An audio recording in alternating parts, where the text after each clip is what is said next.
Now, would you say, in reading as your character, do you believe that she is actually flirting with Roger, or it's truly an act of needing help because she's...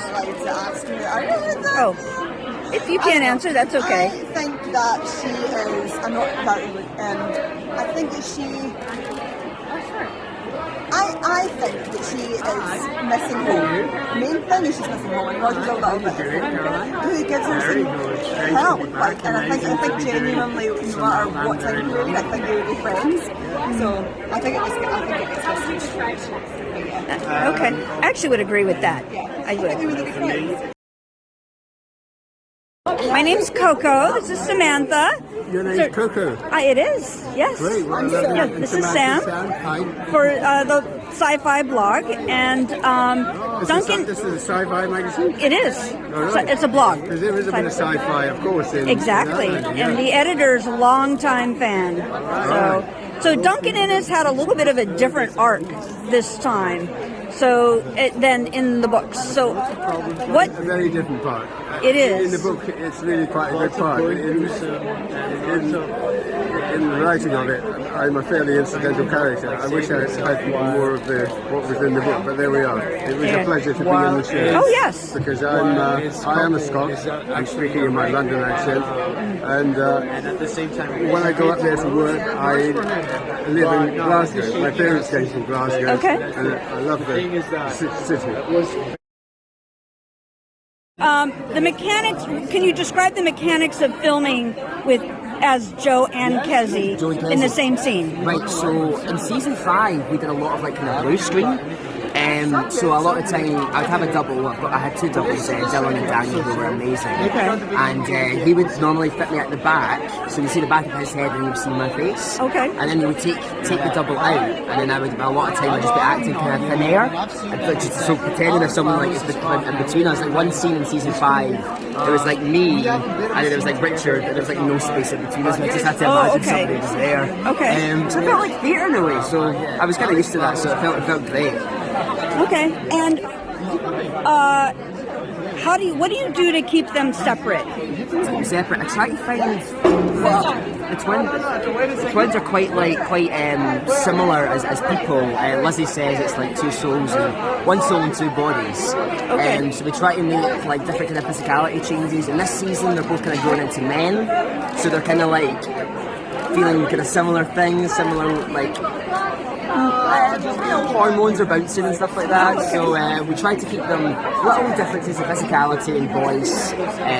Kezzy in particular, because he was deaf in season 5, we kind of focus on home signs still. I worked a lot with Bea Webster, who's our deaf consultant. So yeah, try to find little wee nicks and nags, but also making them feel like one person. Great, thank you so much.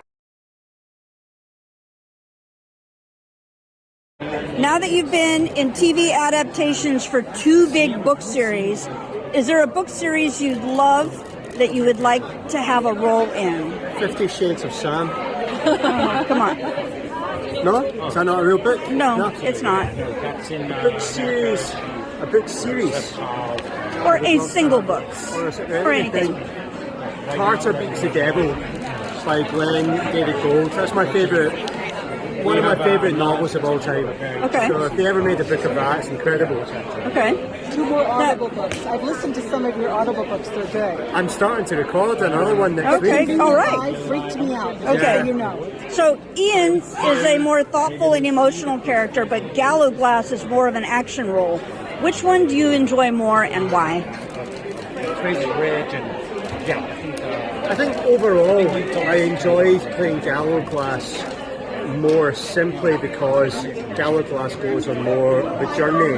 In season 2 from season 3, it was almost like playing 2 different characters because he changes so massively. So I think that's interesting for any actor. But listen, I love playing Ian as well, and I love the cast that I work with in Outlander so much. Malva actually for me is fascinating, and she does go to some dark places throughout her arc in Outlander. So was it emotionally difficult for you to go through there, and did you enjoy playing the depths of her character? Yeah, I mean, of course I enjoyed it. I remember when I first saw the script, I was like, I think I said to my mom, because I was going through a tough time with work and just struggling to get anything, and then I remember saying to my mom, I was like, I'm Malva, I'm going to get it. Look at it. But yeah, it was, I think in hindsight, looking back on it, it was a little difficult for me maybe emotionally. And I don't think, sorry. I don't think I appreciated that at the time, the levels I was kind of going to. And then looking back, yeah, it was tough, but at the same time, great people around you, a lot of support, and yeah, of course I enjoyed it. I always want to go as deep as I can. And she's incredibly intelligent and so vulnerable at the same time. Yes. Yeah, definitely. I think it's nice trying to find that balance when you have something like vulnerability and also kind of ambition. Yeah.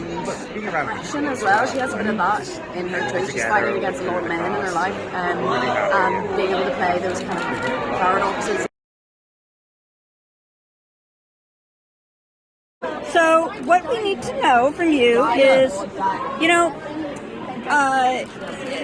Alan is a little dark. Yeah.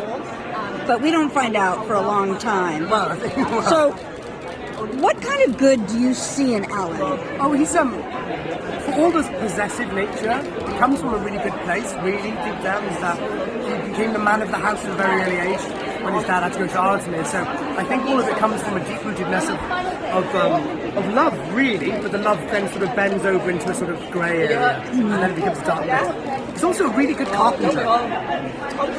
Oh, really? Yeah. Okay. He built the church, man. Alan's great with the tools. So I just find that, he's got some good qualities.